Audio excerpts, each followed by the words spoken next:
Olá pessoal, eu sou o Leonardo Tinoco e sejam bem-vindos ao canal Tinoco, que é o canal de reviews de livros e assuntos relacionados a qualquer tipo de literatura, seja lá de forma escrita, impressa ou virtual.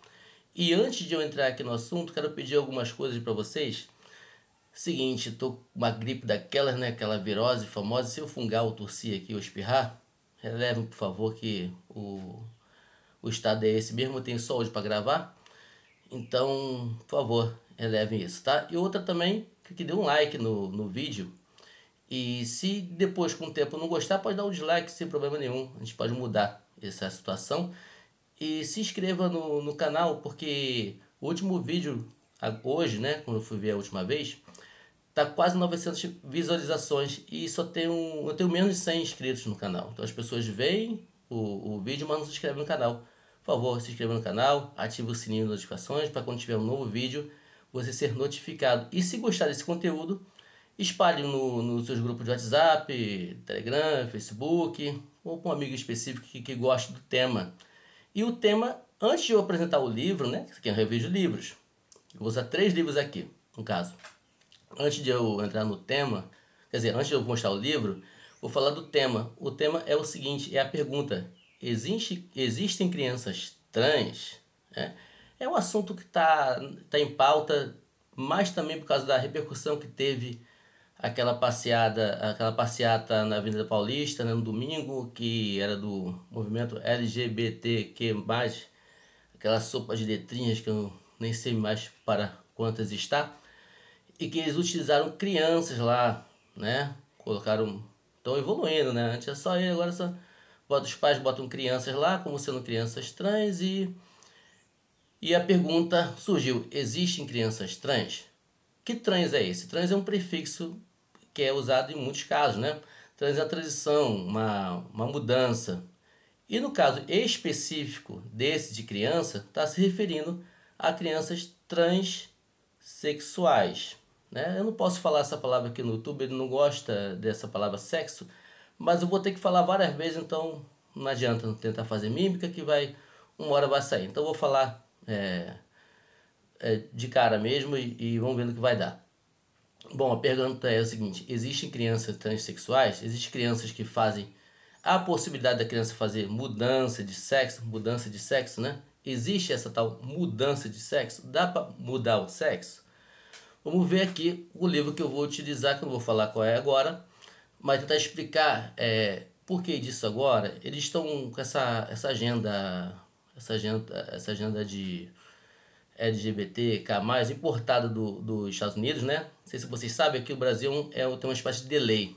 Tudo que acontece lá nos Estados Unidos, na Europa, depois vem para cá. Coisa ruim, né?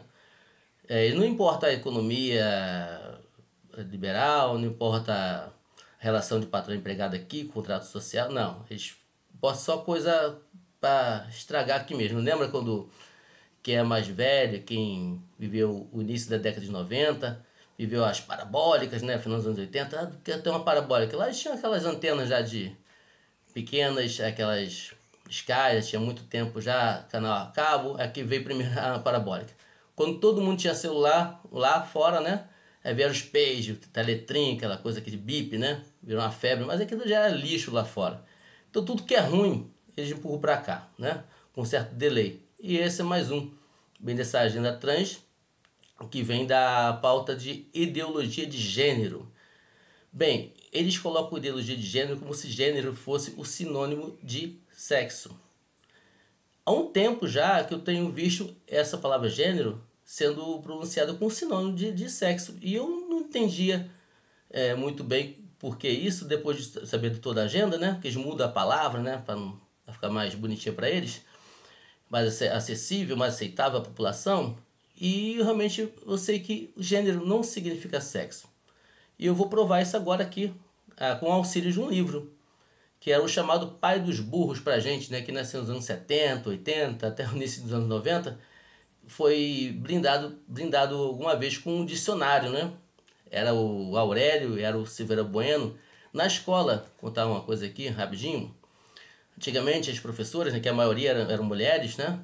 Elas faziam uma atividade conosco lá em sala de aula, elas escolhiam umas palavras que tinham quase certeza que a gente não sabia o significado, e faziam um exercício para quem achasse primeiro no dicionário aquela palavra, né? Falava a palavra tal, aí quem sabia levantava a mão e falava, né? Às vezes ganhava uma coisa, às vezes ganhava só elogio. E eu era bom nisso, né? Só que alguns não são mais, então não tenho mais essa prática. Eu marquei essa palavra gênero aqui no dicionário. Eu não tenho mais o Silveira Bueno ou o Aurélio, né? Que era aquele cinza bem famoso. Mas tem aqui, ó, Ruth Rocha. Olha aqui, que legal. É um livro, é um dicionário de professor, tá? Uso de professor. E vamos lá, o que esse dicionário de 2003. Aí você vai falar, poxa, Tinoco, mas eu vi um dicionário aqui que o gênero a palavra gênero é sinônimo de sexo, mas os mais atuais, os antigos não tem não, tá? De 2003 para baixo não tem não. Então vou provar isso agora aqui. Gênero, tá aqui, marquei mais fácil. O significado de gênero é o seguinte, e esse dicionário é muito legal que ele separa as sílabas, olha. Tá vendo? Tem separação de sílaba, para a criança ficar mais esperta.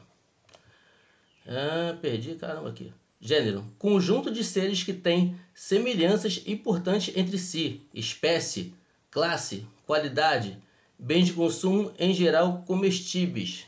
Ou seja, não tem nada a ver com sexo aqui no segundo dicionário. Gênero não é sexo, por exemplo. Esta caneta aqui, esta caneta é amarela. Ou é verde claro? Não sei se é meio daltônico. Não, é amarela. Esta caneta é amarela. Então eu tenho que conjugar aqui tudo combinando com a caneta, que é um substantivo comum. A caneta é um artigo definido feminino. A caneta. Esta caneta. Esta para um demonstrativo. Esta numa forma feminina. Esta caneta é amarela, não é amarelo. Né? Mas é um marcador. É um marcador de texto. Vamos dizer que isso aqui é um marcador. Pronome numeral, né? Um artigo indefinido, pronome numeral um, que é só uma, aqui, né? Na minha mão, só um item na minha mão, na forma masculina. Este marcador é velho, não é velha. Então, o gênero serve para você conjugar as coisas de uma forma que combine, né, com a sua forma, no masculino ou feminino. Isso aqui não tem vagina nem pênis, então não é sexo, é gênero. Este guarda-roupa é velho, e é mesmo. Aquela porta é feia, e é mesmo, viu? Aquela para um demonstrativo feminino, e combina com a porta, que está no feminino, e é feia mesmo, realmente é feia, não é feio, é feia. Então, dito isso, desprendendo o gênero da palavra sexo, vamos ao tal livro. Aí o nosso Tinoco vai apresentar um livro de filósofo alemão? Não, nada disso. É um livro bastante prático e tá em uso ainda, tá? Você não tem noção do que um livro básico é capaz de fazer com a nossa mente, né? Em ajuda, porque é das coisas mais simples que a gente encontra as respostas mais sábias, né? Olha aqui. Tcharam! Ó! Livro didático de 9º ano, Telares, de ciência. Olha só, coisa maravilhosa. É vigente, tá? Tá aqui, ó. É do MEC, tá? A venda não é permitida, porque ele é dado de graça para os jovens, né? Vigente 2020, 21, 22 e 23, ó. Tá vigente ainda. Tem adolescente usando esse livro ainda hoje, tá? E já passou até dessa parte, que essa parte do assunto é na página 35. Mas antes de entrar no assunto em si, vamos ver os autores do livro. Um é Fernando Gelsdeides. Olha só que complicação assim, o nome desse homem, olha. Eu não sei pronunciar isso aqui, esse nome estrangeiro aqui. Fernando Gelsdeides, né? Esse Fernando com nome complicado. Vamos ver se ele é credenciado para escrever um livro desse porte para adolescente. É doutor em Educação pela Faculdade de Educação da Universidade Federal do Rio de Janeiro, UFRJ. Doutor em Educação da UFRJ. Mestre em Educação pelo Instituto de Estudos Avançados em Educação da Fundação Getúlio Vargas do Rio de Janeiro, a FGV-RJ. Mestre em Filosofia pela Pontifícia Universidade Católica do Rio de Janeiro, a PUC do Rio de Janeiro. Licenciado em Biologia pelo Instituto de Biologia UFRJ. ex-professor de Biologia e Ciências do Colégio Pedro II, Rio de Janeiro, autarquia federal do MEC. Ou seja, tem credenciar, né? Só instituições de porte consolidadas e de muita relevância e referência. E a Helena Paca, que é bacharela e licenciada em Ciências Biológicas pelo Instituto de Biociências da Universidade de São Paulo, da USP, e experiência com a edição de livros didáticos de Ciência e Biologia. Deve ser responsável pela edição desse livro maravilhoso aqui, já que ela tem credencial, fez outros trabalhos em outros livros, então ela está aqui também. Vamos lá. Vou na página 35, que fala sobre o assunto em si, né? Eu vou abordar aqui. O tema que eu vou abordar aqui do livro é determinação do sexo. Porque eu acredito que antes de saber se dá para mudar o sexo, temos que entender o que determina o sexo, correto? Se dá para mudar ou não, vamos ver o que determina primeiro o sexo para saber se essa mudança é possível ou não. Ele usa os estudos de Mendel, né? Gregor Mendel é o chamado o pai da biologia, o homem do século XIX, austríaco, e monge também. Então, ele usa como referência o estudo de Mendel, né? Que é a autoridade maior em genética, porque ele é considerado o pai da genética. Vamos lá. Determinação do sexo. Vamos à leitura desse maravilhoso livro didático de 9º ano, que na minha época era a 8ª série. Em muitas espécies, o sexo biológico é determinado por um par de cromossomos chamados cromossomos sexuais. Em muitas espécies, tá?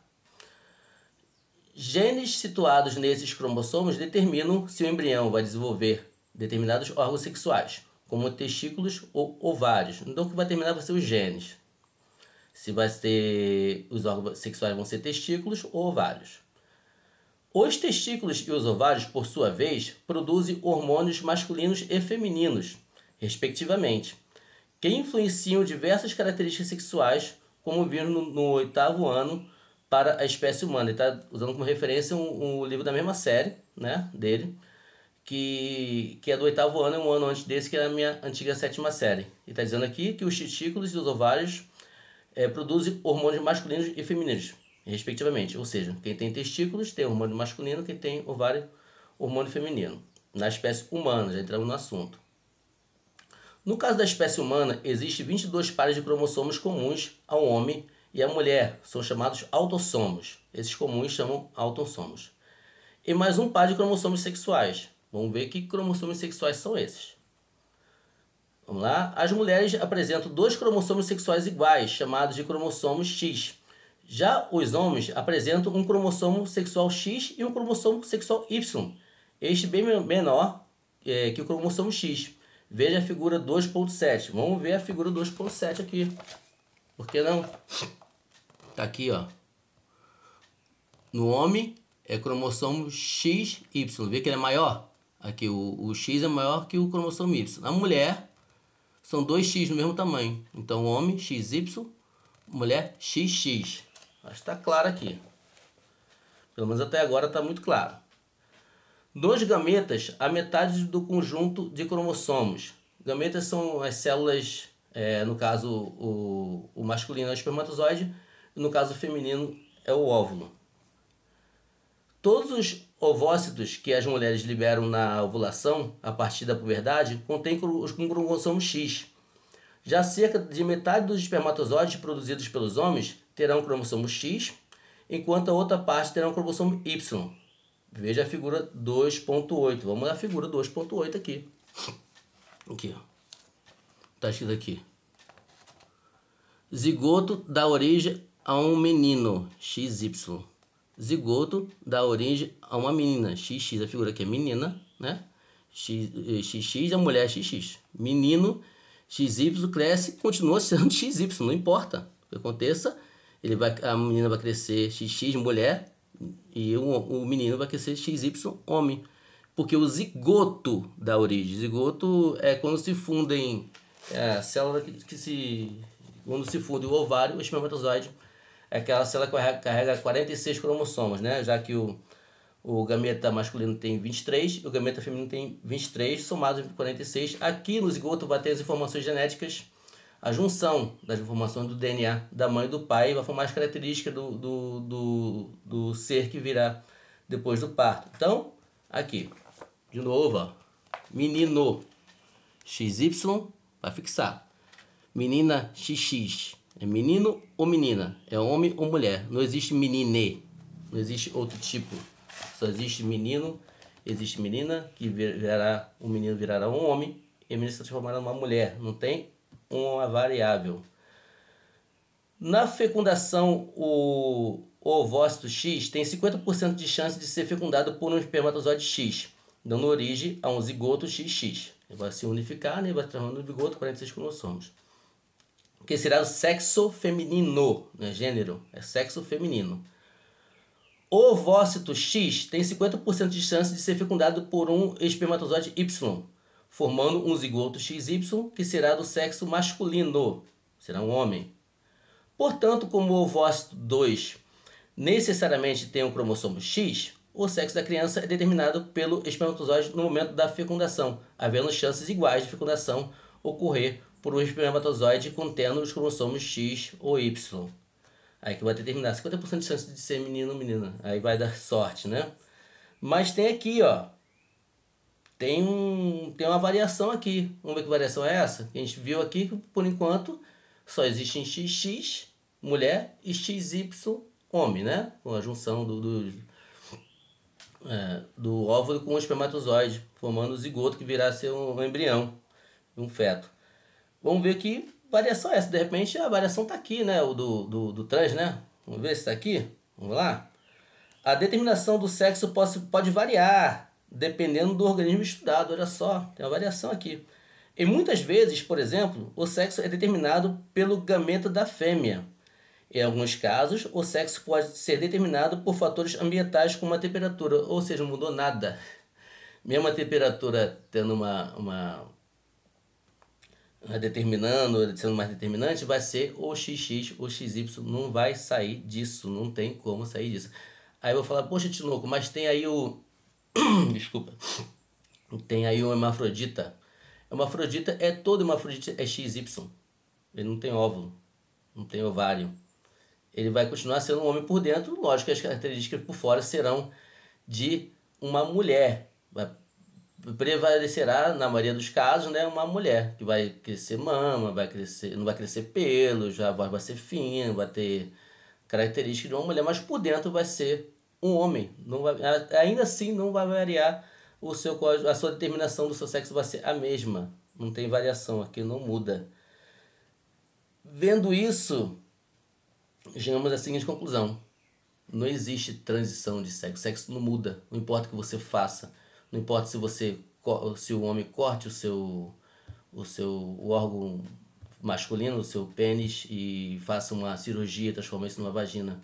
Não importa se ele põe um hormônio feminino e afine sua voz e o cabelo cresça, os pelos não cresçam no corpo, e ele ande com a mulher, se viste com a mulher. Não importa se a mulher ela corte a sua mama fora e faça um peitoral parecido com o do homem, que tome um hormônio masculino, cresça pelo, cresça barba, e que o corpo dela fique mais parecido com o do homem, e não importa, ela vai ser sempre uma mulher.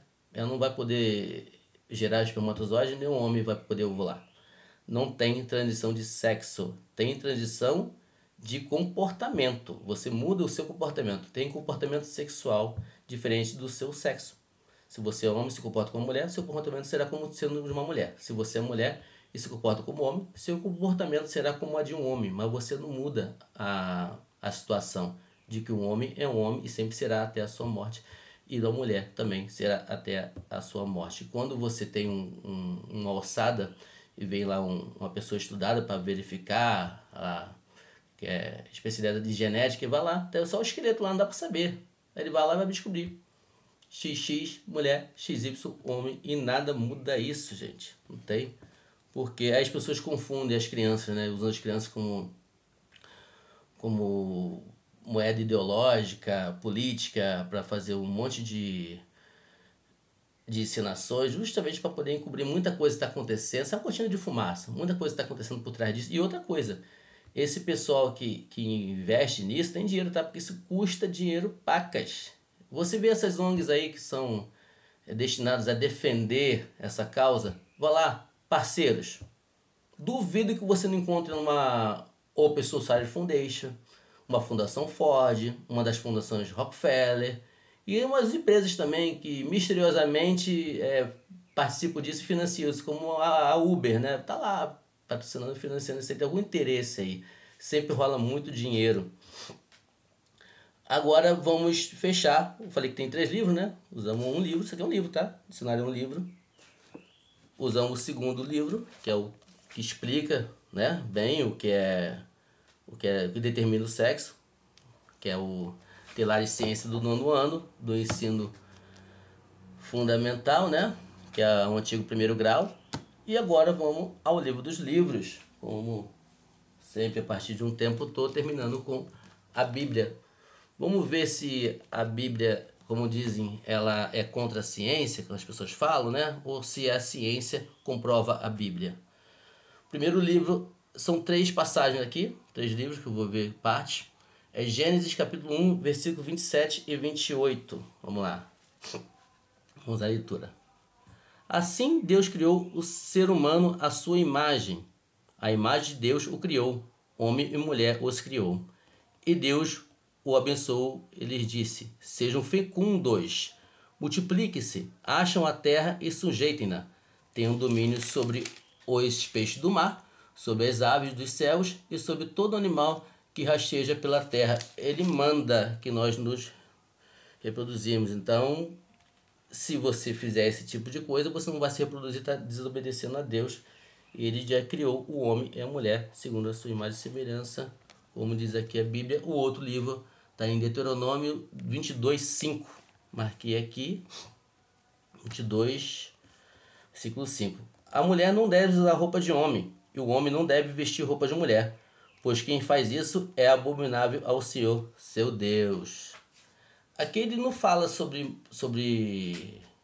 cortar seio, cortar pênis, porque aqui ainda, acredito eu, que não tem, a ciência não está preocupada assim com isso, só travestir a pessoa, modificar ou cortar o cabelo da mulher, ou o homem se vestir como mulher, e isso é abominável aos olhos de Deus, como vemos aqui na Bíblia. E por último, o Salmo 139, 13 e 14. Versículos 13 e 14 do Salmo 139. Muito famoso esse Salmo. 13 e 14 diz assim: pois tu formaste o meu interior, tu me teceste do ventre da minha mãe. Graças te dou, visto que de modo assombrosamente maravilhoso me formaste. Deus formou assim, Deus quis assim. Deus que fosse você nascesse ou mulher ou homem, assim ele determinou e nada muda isso, como vimos aqui no livro de ciências. Esse foi o livro de hoje, esse foi o vídeo de hoje. Espero que tenham gostado, né? Se gostaram, dê um like, por favor, se inscreva no canal, compartilhe esse vídeo com o máximo de pessoas possíveis e continue aqui conosco. Até o próximo vídeo. Fique com Deus.